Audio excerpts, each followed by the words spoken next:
সবার কণ্ঠে একই slogan, no compromise no surrender. পিছু হটা নয়, প্রতিশোধে একমাত্র পথ। এমন শপথে উত্তাল ইরানের রাজধানী তেহরান। যুক্তরাষ্ট্রের বিমান হামলার পরদিনেই বিক্ষোভে নামেন হাজারো মানুষ, যেখানে সামিল হন খোদ প্রেসিডেন্ট পেজেশকিয়ানো। ইসরায়েলকে পুরোপুরি ধ্বংস করে মার্কিন ঘাঁটিগুলোতে আঘাত হানার হুঁশিয়ারিও দেন তিনি।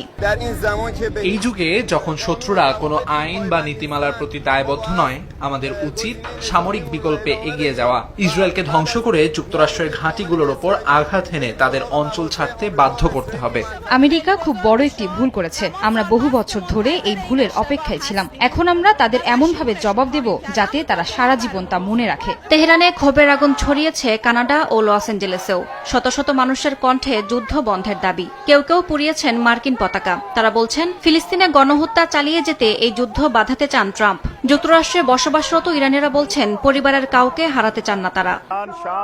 গতকাল বোমা বর্ষণের খবর শুনে আমি সত্যি স্তম্ভিত হয়ে গিয়েছিলাম। কংগ্রেসের তদারকি নেই, প্রেসিডেন্ট নিজেই সিদ্ধান্ত নিয়েছেন। পাকিস্তানের করাচিতেও বিক্ষোভে নামেন হাজারো মানুষ। যুক্তরাষ্ট্র ও ইসরায়েলের পতাকা পুড়িয়ে ক্ষোভ জানান তারা। তাদের দাবি, জাতিসংঘ সনদের চরম লঙ্ঘন করেছে যুক্তরাষ্ট্র। ট্রাম্পকে শীর্ষ সন্ত্রাসী হিসেবে আখ্যা দিয়েছেন ফিলিপিন্সের বিক্ষোভকারীরা। ইয়াসমিন অনন্যা, সময় সংবাদ।